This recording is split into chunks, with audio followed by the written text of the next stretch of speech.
നമസ്കാരം. Live at 6 സ്വാഗതം. പ്രധാന വാർത്തകൾ നോക്കാം.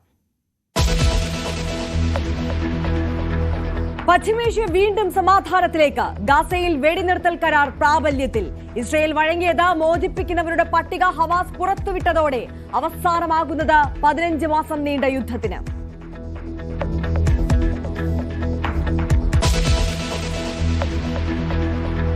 കൂത്താട്ടുകുളത്തെ പോലീസ് വീഴ്ചയിൽ അന്വേഷണം. തട്ടിക്കൊണ്ടുപോയ CPM പ്രവർത്തകർക്കെതിരെ പരാതി നൽകുമെന്ന് വനിതാ കൌൺസിലർ. കലാരാജുവിനെതിരായ ക്രൂരത മുഖ്യമന്ത്രിയുടെ ഓഫീസിന്റെ അറിവോടെയെന്ന് VD സതീശൻ. തട്ടിക്കൊണ്ടുപോകൽ ആരോപണം തള്ളി CPM.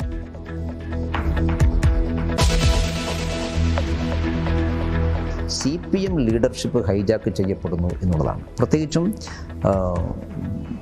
ഇപ്പോൾ ഉദാഹരണമായിട്ട് മുഹമ്മദ് റിയാസിന് CPM-നകത്തുണ്ടാകുന്ന സ്വാധീനം. കേരളത്തിൽ കുറച്ചു കാലമായി നാം കേൾക്കുന്നത് CPM-ന്റെ ഔദ്യോഗികമായിട്ടുള്ള നയം പറയുന്നത് നിയമസഭയിലായാലും പുറത്തായാലും പാർട്ടി സെക്രട്ടറിയോ പാർട്ടി പോളിറ്റ് ബ്യൂറോ മെമ്പറല്ല. എങ്ങനെയാണ് ഒരു മന്ത്രിസഭയിലെ കേവലം ഒരു മന്ത്രി മാത്രമായ മുഹമ്മദ് റിയാസിന് പാർട്ടി നിലപാടിൽ ഇങ്ങനെ അപ്പർ ഹാൻഡ് കിട്ടുന്നത്? അതൊരു നിർദ്ദിഷ്ട സമുദായമായതുകൊണ്ടാണ് എന്ന് ആരെങ്കിലും സംശയിച്ചാൽ അവരെ കുറ്റം പറയാൻ സാധിക്കും. മന്ത്രി മുഹമ്മദ് റിയാസ് തീവ്രവാദ ഗ്രൂപ്പിന്റെ പ്രതിനിധിയെന്ന ഗുരുതര ആരോപണവുമായി MT രമേശ്. CPM-ന്റെ ലീഡർഷിപ്പ് ചില തീവ്രവാദ ഗ്രൂപ്പുകൾ ഹൈജാക്ക് ചെയ്യുന്നു. സന്ദീപ് വാര്യർ BJP-യിൽ നിന്ന് പുറത്തുപോയത് പ്രീ പ്ലാൻഡ് നീക്കമെന്നും Q18 അഭിമുഖത്തിൽ BJP ജനറൽ സെക്രട്ടറി.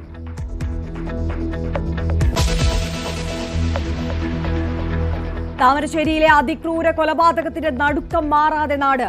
അമ്മയെ വെട്ടിക്കൊന്നത് ജന്മം നൽകിയതിനുള്ള ശിക്ഷയെന്ന മകൻ. പ്രതി ആഷിഖ് ലഹരിക്കടിമയെന്ന് നാട്ടുകാർ. സുബൈദിയുടെ ഖബറടക്കം ഉടൻ.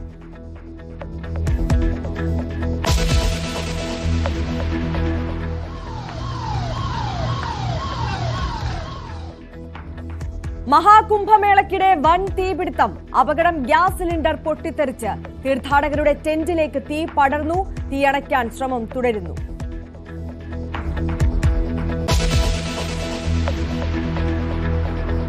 സ്ഥാനാരോഹണത്തിനൊരുങ്ങി ഡൊണാൾഡ് ട്രംപ് വാഷിംഗ്ടണിൽ. സത്യപ്രതിജ്ഞ ഇന്ത്യൻ സമയം നാളെ രാത്രി 10:30. വെർജീനിയയിൽ ആഘോഷരാവ് വർണ്ണാഭമാക്കി ട്രംപ് അനുകൂലികൾ.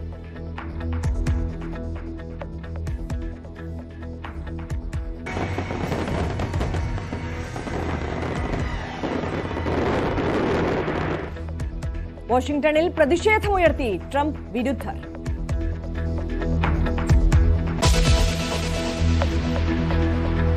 സഞ്ജുവിനെ അനുകൂലിച്ച് നേതൃത്വം ക്രിക്കറ്റ് ലോകം. സഞ്ജുവിനെ ഒഴിവാക്കിയതിൽ ദുഃഖമെന്ന മുൻ കേരള ടീം പരിശീലകൻ P. ബാലചന്ദ്രൻ.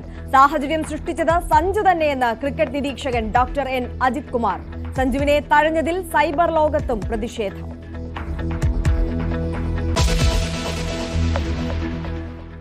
വിശദമായി നോക്കാം. ഇസ്രായേൽ ഹമാസ് വെടിനിർത്തൽ കരാർ ഔദ്യോഗികമായി പ്രാബല്യത്തിൽ വന്നു. ഇതോടെ 15 മാസമായി തുടരുന്ന യുദ്ധത്തിനാണ് അവസാനമാകുന്നത്.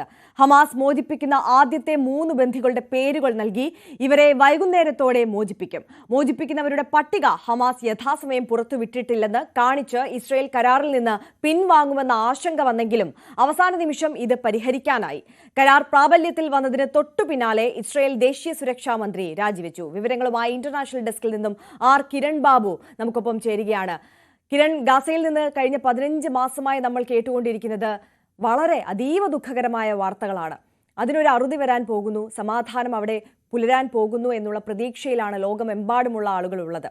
എന്തായാലും വൈകുന്നേരത്തോടു കൂടി പ്രധാനപ്പെട്ട നിബന്ധനയിൽ ഒന്നായ ബന്ദികളെ മോചിപ്പിക്കും. അതിനുള്ള നീക്കത്തിലേക്ക് ഹമാസ് കടന്നിരിക്കുകയാണ്. 3 പേരെയാണ് ആദ്യഘട്ടത്തിൽ മോചിപ്പിക്കുക.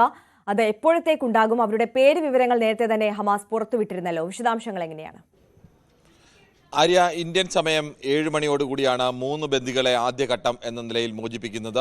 15 മാസം നീണ്ട കുരുതിക്കാണ് ഇപ്പോൾ താൽക്കാലികമായിട്ടാണെങ്കിലും അവസാനമാകുന്നത്. ഇസ്രയേലും ഹമാസും തമ്മിലുള്ള യുദ്ധത്തിനു കൂടി ഇതോടുകൂടി അവസാനമാകും എന്ന് പ്രതീക്ഷിക്കാം. എന്തായാലും വെടിനിർത്തൽ കരാർ പ്രാബല്യത്തിൽ വന്നിരിക്കുന്നു. വെടിനിർത്തൽ കരാർ പ്രാബല്യത്തിൽ വരുന്നതിൻ്റെ ഏറ്റവും അവസാന നിമിഷവും ചില അനിശ്ചിതത്വങ്ങൾ ഉണ്ടായിരുന്നു. 33 അംഗ ബന്ദികളുടെ പട്ടിക ഹമാസ് നൽകാം എന്ന് പറഞ്ഞിരുന്നു. അത് യഥാസമയം നൽകിയില്ല എന്നാരോപിച്ച് വെടിനിർത്തൽ കരാറിൽ നിന്ന് പിൻവാങ്ങുന്നു എന്ന സൂചന ഇസ്രയേൽ നൽകിയിരുന്നു. തൊട്ടു പിന്നാലെ തന്നെ ഗസയിലേക്ക് ഇസ്രയേലിന്റെ ഭാഗത്തു നിന്ന് വ്യോമാക്രമണവും ഉണ്ടായിരുന്നു. എന്നാൽ ഉടൻ ഇത്രയും കാലവും ഈ യുദ്ധം അവസാനിപ്പിക്കാൻ വേണ്ടി സജീവമായി ഇടപെട്ട ഖത്തറിന്റെ ഭാഗത്ത് നിന്ന് അതിശക്തമായ ഇടപെടലുകൾ ഉണ്ടായി. ഖത്തർ 33 അംഗ പട്ടിക ബന്ദികളുടെ പട്ടിക ഖത്തർ വഴി അത് ഇസ്രയേലിന് കൈമാറുകയും ചെയ്തിട്ടുണ്ട്. അതോടുകൂടി തന്നെ ഔദ്യോഗികമായി വെടിനിർത്തൽ കരാർ അംഗീകരിക്കുന്നു എന്നുള്ള ഇസ്രയേലിന്റെ ഭാഗത്തു നിന്നുള്ള ഔദ്യോഗിക സ്ഥിരീകരണവും വന്നു. 3 പേരെയാണ് ആദ്യഘട്ടം എന്ന നിലയിൽ മോചിപ്പിക്കുന്നത്. 7-ാം ദിവസം മറ്റ് 4 പേരെ മോചിപ്പിക്കും. ഇതിനിടയിൽ പലസ്തീനിൽ നിന്നുള്ള പലസ്തീൻ തടവുകാരെയും അതോടൊപ്പം തന്നെ മോചിപ്പിക്കും. ഒരു ഇസ്രായേൽ ബന്ദിക്ക് പകരം 50, ഒരു വനിതാ ബന്ദിക്ക് പകരം 50 പലസ്തീൻ തടവുകാർ എന്ന കണക്കിലാണ് ആളുകളെ മോചിപ്പിക്കുന്നത്. ഏകദേശം 2000-ലധികം തടവുകാർ ഇസ്രായേലിലുണ്ട്. അതോടൊപ്പം തന്നെ 100ഓളം ബന്ദികളാണ് പലസ്തീൻ്റെ ഭാഗത്തുള്ളത്. ഈ ബന്ദികളെ ഘട്ടം ഘട്ടമായി മോചിപ്പിക്കുക. 42 ദിവസം നീളുന്നതാണ് 1-ാം ഘട്ട വെടിനിർത്തൽ. അതിൻ്റെ ആദ്യ 16 ദിവസം കഴിഞ്ഞാൽ 1-ാം ഘട്ട വെടിനിർത്തലിൻ്റെ വിലയിരുത്തലുകൾ ഉണ്ടാവും. ഈ കൃത്യമായ മാനദണ്ഡങ്ങൾ പാലിച്ചുകൊണ്ടാണ് വെടിനിർത്തൽ നടപ്പാക്കുന്നത്. ഇരുഭാഗവും മാനദണ്ഡങ്ങൾ പാലിക്കുന്നുണ്ടോ എന്നുള്ള വ്യവസ്ഥകളാണെന്ന് നോക്കുക. എന്തായാലും ഗസയിൽ അങ്ങും പല സ്ഥലങ്ങളിലും ആഘോഷമടക്കം തുടങ്ങിക്കഴിഞ്ഞു. അവരെ സംബന്ധിച്ചിടത്തോളം കഴിഞ്ഞ 15 മാസങ്ങൾ ഏത് നിമിഷവും ജീവൻ നഷ്ടപ്പെടാം, ഏത് നിമിഷവും താമസിക്കുന്ന വീടും മറ്റ് സൗകര്യങ്ങളും എല്ലാം നഷ്ടപ്പെടാം, ബോംബിനും അല്ലെങ്കിൽ വെടിയുണ്ടയ്ക്കും ഏറ്റു മരിക്കാം എന്നുള്ള ഒരു സാഹചര്യമായിരുന്നു. ഇപ്പോൾ ഇതുവരെയുള്ള കണക്കനുസരിച്ച് ഏകദേശം 1,50,000-ഓളം ആളുകളാണ് കൊല്ലപ്പെട്ടത്. 48,000-ഓളം പേർ പലസ്തീൻ പൗരന്മാരും അതോടൊപ്പം തന്നെ ഏകദേശം 1,500 മേൽ ഇസ്രായേൽ പൗരന്മാരുമാണ് ഇരുഭാഗങ്ങളിലുമായി കൊല്ലപ്പെട്ടത്. ഏകദേശം 1,10,000-ഓളം പേർക്കാണ് പരിക്കേറ്റത്. ഇതിൽ മഹാഭൂരിപക്ഷം പേർക്കും പരിക്കേറ്റിരിക്കുന്നത് പലസ്തീൻ ഭാഗത്തു നിന്നാണ്. ഗസയുടെ തന്നെ പ്രധാനപ്പെട്ട ഭാഗങ്ങളെല്ലാം തന്നെ അവിടുത്തെ ഇൻഫ്രാസ്ട്രക്ചർ അടക്കം എത്രയോ വർഷങ്ങളായിട്ടുള്ള വീടുകളും കെട്ടിടങ്ങളും ആശുപത്രികളും സ്കൂളുകളും അടക്കം എല്ലാം പൂർണ്ണമായും തകർന്നു പോകുന്ന ഒരവസ്ഥയിലേക്കാണ് എത്തപ്പെട്ടിരിക്കുന്നത്. എന്തായാലും താൽക്കാലിക വെടിനിർത്തൽ നിലവിൽ വരുന്നതോടുകൂടി ഈ യുദ്ധത്തിന് അവസാനമാകും എന്ന് പ്രതീക്ഷിക്കാം. ഇതോടൊപ്പം തന്നെ ഇസ്രായേൽ ചില വിരുദ്ധമായ നീക്കങ്ങളും വെടിനിർത്തലിനെതിരായ നീക്കങ്ങളും ആരംഭിച്ചിട്ടുണ്ട്. ദേശീയ സുരക്ഷാ മന്ത്രി ഓർസമ യഹൂദൂത്ത് പാർട്ടിയുടെ നേതാവ് കൂടിയായ ഇറ്റാമർ ബെൻഗുർ അദ്ദേഹം മന്ത്രിസഭയ്ക്കുള്ള പിന്തുണ പിൻവലിച്ചു. അവർക്ക് 6 അംഗങ്ങളാണ് ഉണ്ടായിരുന്നത്. 68 പേരുടെ പിന്തുണയാണ് ഉണ്ടായിരുന്നത്. ആ പിന്തുണയിൽ നിന്ന് 61 കേവല ഭൂരിപക്ഷത്തിന് വേണ്ട 6 പേരുടെ കുറഞ്ഞ് 62 പേരുടെ പിന്തുണയാണ് ഇപ്പോൾ ബെഞ്ചമിൻ നെതന്യാഹുവിനുള്ളത്. എന്തായാലും വെടിനിർത്തൽ കരാറിനെ പ്രതീക്ഷയോടുകൂടിയാണ് ലോകം ഉറ്റുനോക്കുന്നത്. തീർച്ചയായും കിരൺ ബാബുവാണ് വിവരങ്ങൾ നൽകിയത്. തന്നെ തട്ടിക്കൊണ്ടുപോയ CPM പ്രവർത്തകർക്കെതിരെ സ്ത്രീത്വത്തെ അപമാനിച്ചതിനടക്കം കേസെടുക്കണമെന്ന് കൂത്താട്ടുകുളം നഗരസഭാ കൗൺസിലർ കലാരാജു. തനിക്ക് ഏൽക്കേണ്ടി വന്ന ശാരീരിക മാനസിക പീഡനങ്ങൾക്ക് പോലീസിൽ പരാതി നൽകുമെന്നും ഇവർ ന്യൂസ് 18നോട് പറഞ്ഞു. ആരെയും തട്ടിക്കൊണ്ടുപോയിട്ടില്ലെന്നും അത് കോൺഗ്രസിന്റെ പണിയാണെന്നും CPM ജില്ലാ സെക്രട്ടറി CN മോഹനൻ പ്രതികരിച്ചു. അതേസമയം സംഭവത്തിൽ പോലീസിനെതിരെ ഉയർന്ന പരാതിയെക്കുറിച്ച് അന്വേഷിക്കാൻ റൂറൽ SP നിർദ്ദേശം നൽകി. ഇന്നലെ നടന്ന റോഡ് ഉപരോധത്തിൽ മുൻ മന്ത്രി അനൂപ് ജേക്കബ് ഉൾപ്പെടെ 50 പേർക്കെതിരെ കേസെടുത്തു. CPM ഏരിയ കമ്മിറ്റി ഓഫീസിലേക്ക് കൊണ്ടുവന്ന തന്നെ പ്രവർത്തകർ വളഞ്ഞുവെച്ച് ഭീഷണിപ്പെടുത്തുകയായിരുന്നുവെന്നാണ് കലാരാജു പറയുന്നത്. ഇതിനിടെ വസ്ത്രങ്ങൾ വരെ വലിച്ചു കീറി. ജീവന് ഭീഷണിയുണ്ടെന്നും അവർ പറയുന്നു. ഏരിയ കമ്മിറ്റിയിലേക്ക് ചെല്ലാൻ നിർദ്ദേശിച്ചു ആണെങ്കിൽ ഇതുപോലെ ഉപദ്രവിച്ച ഒരാളെ ഭീഷണിപ്പെടുത്തി വണ്ടിയിൽ കയറ്റേണ്ട. എനിക്ക് എന്റേതായ നിലപാടില്ലേ. ഉപദ്രവിച്ച് അതായത് എന്റെ വസ്ത്രം വലിച്ച് ഊരി, അതായത് ഇവരെന്നെ ഉന്തി വലിച്ചു കയറ്റടാ, അവളെ എറിയടാന്നൊക്കെ ആക്രോശിക്കുന്ന എനിക്ക് കേൾക്കായിരുന്നു. കൊന്നുകളയടാന്ന് ലോക്കൽ സെക്രട്ടറി പറയുന്നത് എനിക്ക് കേൾക്കായിരുന്നു. കാല് ഡോറിന്റെ ഇടയിൽ വെച്ച് അവർ വലിച്ചടച്ചു. ഞാൻ പറഞ്ഞ എൻ്റെ കാലെന്ന് പറഞ്ഞപ്പോൾ അവർ ഒന്നും കൂടെ തുറന്നേച്ച് വലിച്ചടച്ചോ കാല്. എനിക്ക് കാലെടുക്കാനായിട്ട് ഒരു അവസരം തരാതെ. CPMൽ ഇനി തുടരാൻ കഴിയില്ല. ഇതുമായി ബന്ധപ്പെട്ട ഒരു ചർച്ചയ്ക്കുമില്ല. സംരക്ഷണം നൽകിയ UDFുമായി സഹകരിക്കുന്നതിനെക്കുറിച്ച് ആലോചിച്ച് തീരുമാനമെടുക്കും.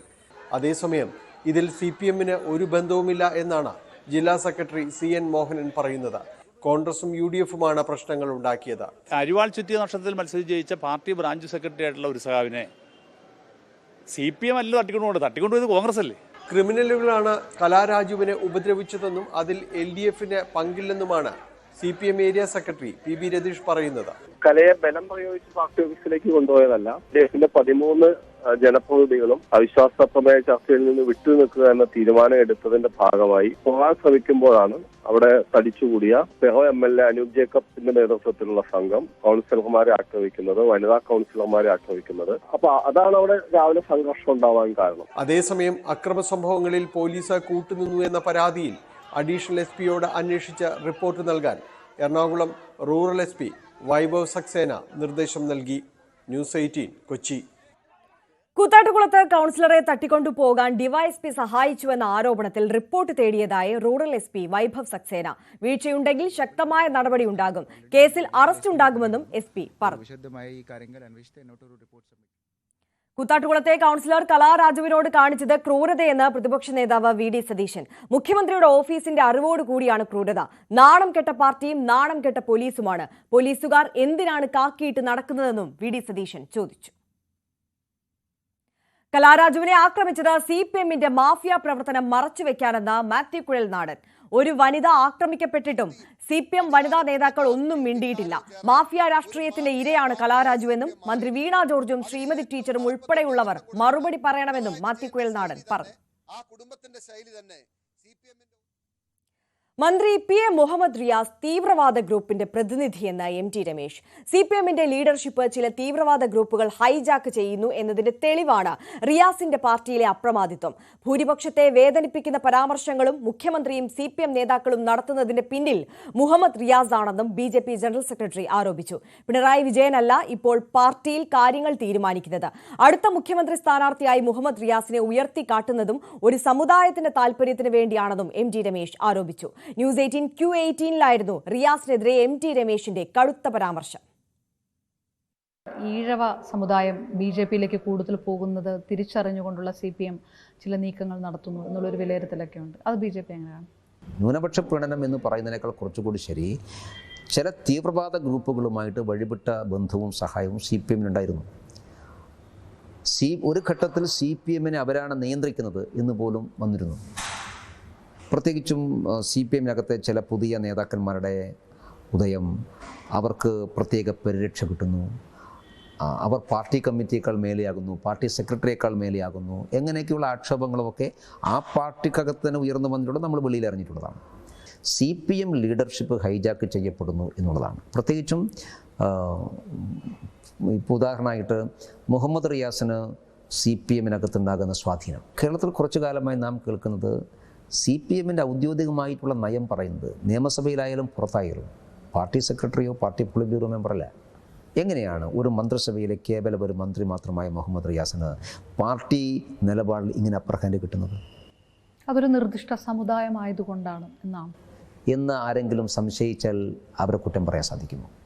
ഏതെങ്കിലും ഘട്ടത്തിൽ CPMൽ മുഖ്യമന്ത്രിയുടെ ബന്ധുക്കൾ മന്ത്രിമാരായിട്ടുണ്ടോ? രണ്ട് കാര്യം. ഒന്നുകിൽ മുഖ്യമന്ത്രിയുടെ മകളുടെ ഭർത്താവ് എന്നുള്ള ഒരു പരിവേഷം, അല്ലെങ്കിൽ മുഹമ്മദ് റിയാസിനെ പിന്തുണക്കുന്ന ഒരു സമൂഹത്തിൻ്റെ പരിവേഷം. ഇത് രണ്ടുമാണല്ലോ വേണം. പാർട്ടി സെക്രട്ടറി എങ്ങനെയാണ് സനാതനധർമ്മത്തെ അശ്ലീലമെന്ന് പറയുന്നത്?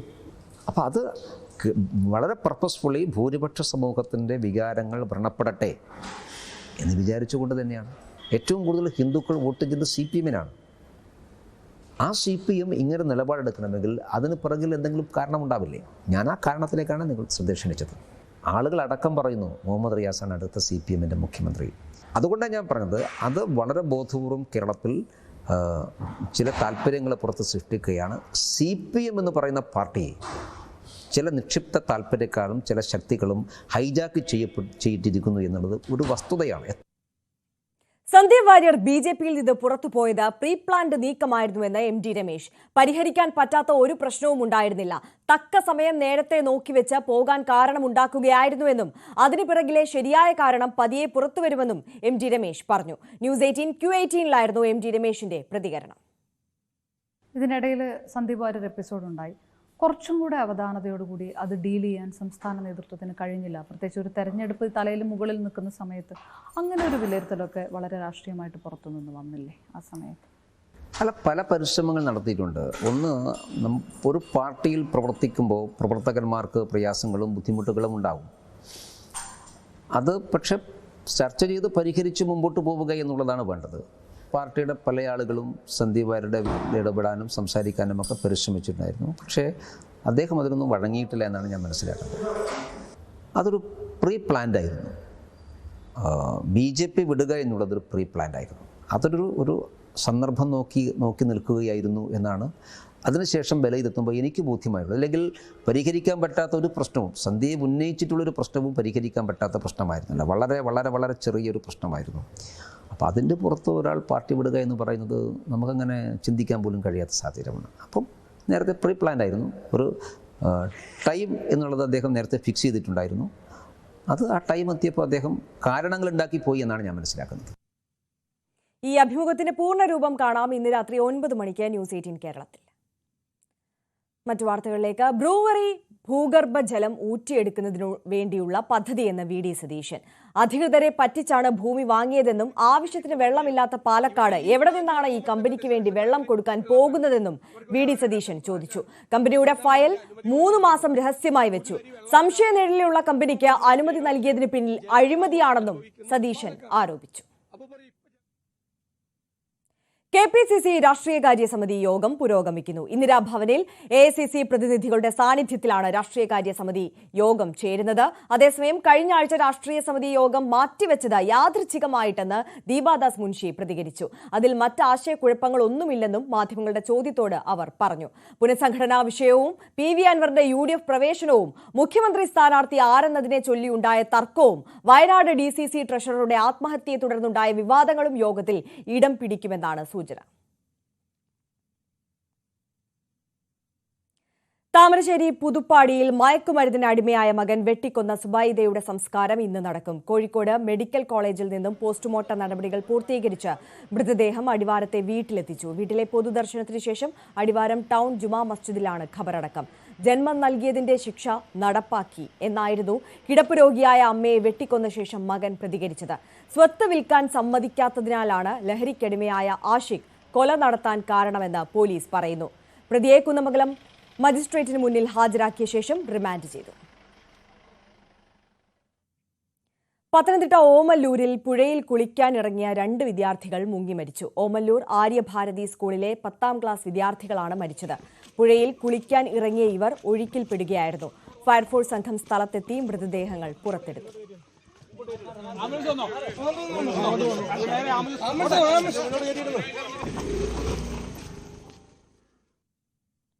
തിരുവനന്തപുരം തമ്പാനൂരിൽ മഹാരാഷ്ട്ര സ്വദേശികളായ സഹോദരങ്ങൾ ഹോട്ടൽ മുറിക്കുള്ളിൽ മരിച്ച നിലയിൽ അനാഥരാണെന്നും കടുത്ത ദാരിദ്ര്യമാണെന്നുമുള്ള ആത്മഹത്യാക്കുറിപ്പും പോലീസ് മുറിക്കുള്ളിൽ നിന്ന് കണ്ടെടുത്തു. ഇൻക്വസ്റ്റ് നടപടികൾക്ക് ശേഷം മൃതദേഹം മെഡിക്കൽ കോളേജ് ആശുപത്രിയിലേക്ക് മാറ്റി. പത്മനാഭസ്വാമി ക്ഷേത്രത്തിലും ചെങ്കൽ ക്ഷേത്രത്തിലും ദർശനം നടത്തിയ ശേഷം ഇന്നലെ രാത്രി 10 മണിയോടെയാണ് മഹാരാഷ്ട്ര സ്വദേശികളും സഹോദരങ്ങളുമായ ദത്താത്രേയ കോണ്ടിബയും മുക്ത കോണ്ടിബയും തമ്പാനൂരിലെ വിനായക ഹോട്ടലിലേക്ക് തിരികെയെത്തിയത്. പിന്നീട് ഇവർ മുറിക്ക് പുറത്തേക്ക് ഇറങ്ങിയില്ല. റൂം വൃത്തിയാക്കുന്നതിനായി ഹോട്ടൽ ജീവനക്കാർ രാവിലെ മുട്ടി വിളിച്ചിട്ടും പ്രതികരണം ഉണ്ടാകാതിരുന്നതോടെ വാതിൽ ചവിട്ടിപ്പൊളിച്ച് ജീവനക്കാർ അകത്ത് കിടക്കുകയായിരുന്നു. മുക്തയുടെ മൃതദേഹം കട്ടിലിൽ കമിഴ്ന്നു കിടക്കുന്ന നിലയിലും ദത്താത്രേയെ തൂങ്ങി മരിച്ച നിലയിലുമാണ് കണ്ടെത്തിയത്. 2 ആത്മഹത്യാക്കുറിപ്പുകളും പോലീസ് മുറിക്കലിൽ നിന്ന് കണ്ടെടുത്തു.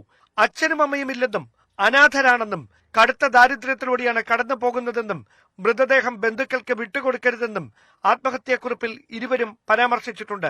2 ദിവസം മുമ്പാണ് മഹാരാഷ്ട്ര സ്വദേശികളായ സഹോദരങ്ങൾ ഹോട്ടലിൽ മുറിയെടുത്തതെന്നും മരണത്തിൽ മറ്റു ദുരൂഹതകളൊന്നുമില്ലെന്നും പ്രാഥമിക പരിശോധനകൾക്ക് ശേഷം ഡെപ്യൂട്ടി പോലീസ് കമ്മീഷണർ മാധ്യമങ്ങളോട് പ്രതികരിച്ചു. പ്രൈമ ഫേസി ഒരു സൂസൈഡ് പോലെ കാണുന്നുണ്ട്. 2 പേരുണ്ട്, ഒരു ആന്ന ഒരു പെണ്ണ്. 2 പേര് കേരള സ്വദേശി അല്ല, അവന് വേറെ രാജ്യത്തുള്ള ആളാണ്. അവിടെ നമുക്ക് പ്രൈമ ഫേസി ഇത് ഇൻഫർമേഷൻ സൂസൈഡ് പോലെ തന്നെയാണ്. അതേസമയം ഇവരുടെ കുടുംബ പശ്ചാത്തലവും സാമ്പത്തിക ഇടപാടുകളും ഉൾപ്പെടെ അന്വേഷിക്കാൻ ഡെപ്യൂട്ടി പോലീസ് കമ്മീഷണർ മഹാരാഷ്ട്ര പോലീസുമായി ബന്ധപ്പെട്ടിട്ടുണ്ട്. പോസ്റ്റ്മോർട്ടം നടപടികൾ പൂർത്തിയാക്കിയ ശേഷം മൃതദേഹങ്ങൾ മെഡിക്കൽ കോളേജ് ആശുപത്രി മോർച്ചറിയിൽ തന്നെ സൂക്ഷിക്കാനാണ് പോലീസിന്റെ തീരുമാനം. ന്യൂസ് 18 തിരുവനന്തപുരം. തിരികെ എത്താം ഇടവേളയ്ക്ക് ശേഷം.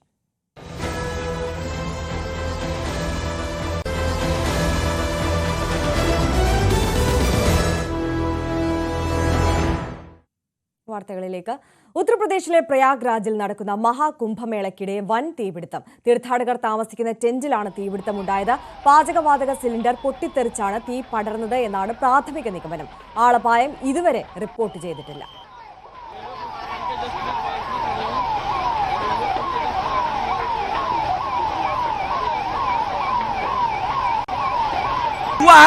पूरी मेहनत के साथ, पूरी व्यवस्था के साथ इसको बुझाने में लगा हुआ है. ബോളിവുഡ് താരം സെയ്ഫ് അലി ഖാനെ ആക്രമിച്ച കേസിലെ പ്രതി പിടിയിൽ. മുഹമ്മദ് ഷെരീഫുൽ ഇസ്ലാമിനെയാണ് താനെയിൽ നിന്ന് പിടികൂടിയത്. ഇയാൾ ബംഗ്ലാദേശ് സ്വദേശിയാണെന്നാണ് നിഗമനമെന്ന് മുംബൈ പോലീസ് പ്രതികരിച്ചു. കോടതിയിൽ ഹാജരാക്കിയ പ്രതിയെ കസ്റ്റഡിയിൽ വിട്ടു.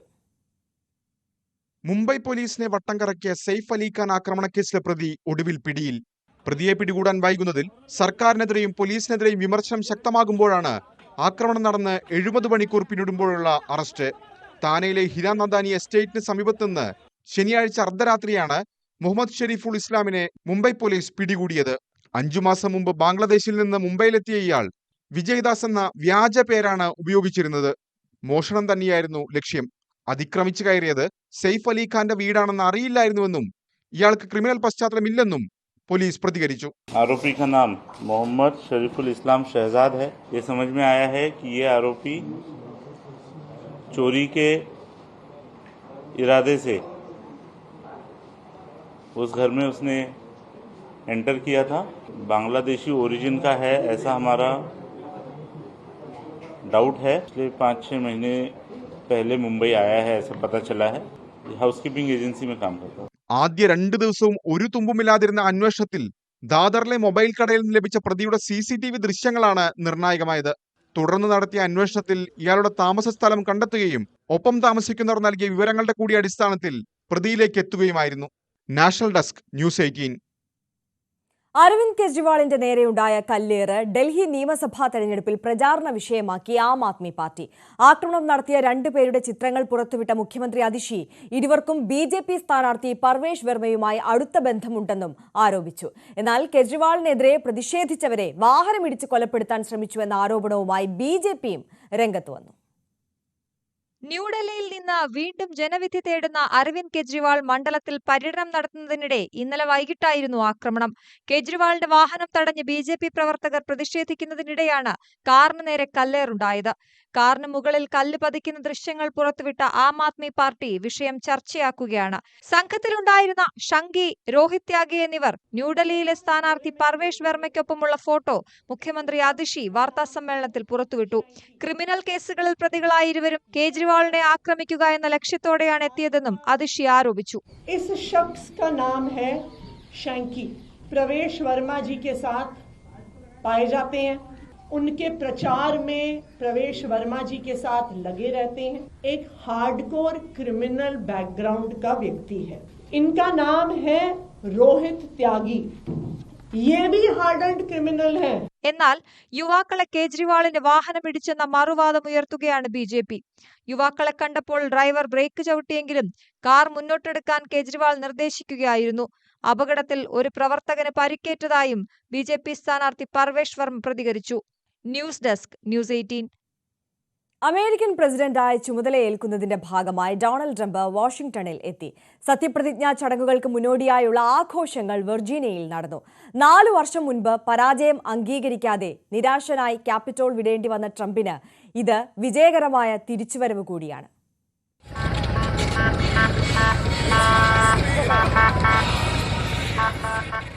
വാഷിംഗ്ടണിന് ഏകദേശം 30 മൈൽ അകലെ വെർജീനിയയിലെ സ്റ്റെർലിംഗിലുള്ള തന്റെ ട്രംപ് നാഷണൽ ഗോൾഫ് ക്ലബിലെ ആഘോഷത്തോടെയാണ് അമേരിക്കയുടെ നിയുക്ത പ്രസിഡന്റ് അധികാരത്തിലേക്കുള്ള തിരിച്ചുവരവ് ഉത്സവമാക്കിയത്. ആഘോഷത്തിനായി വാഹനവ്യൂഹം ഗോൾഫ് ക്ലബിനടുത്തെത്തിയപ്പോൾ റോഡരികിൽ തടിച്ചുകൂടിയ അഭ്യുദയകാംക്ഷികൾ ആർത്തുവിളിച്ചു.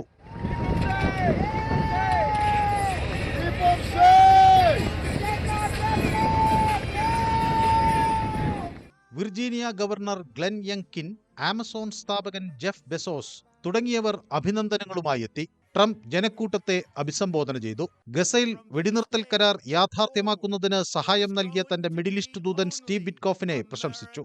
പിന്നെ ക്ലബ് ഹൗസിന്റെ ബാൽക്കണിയിൽ വന്നു.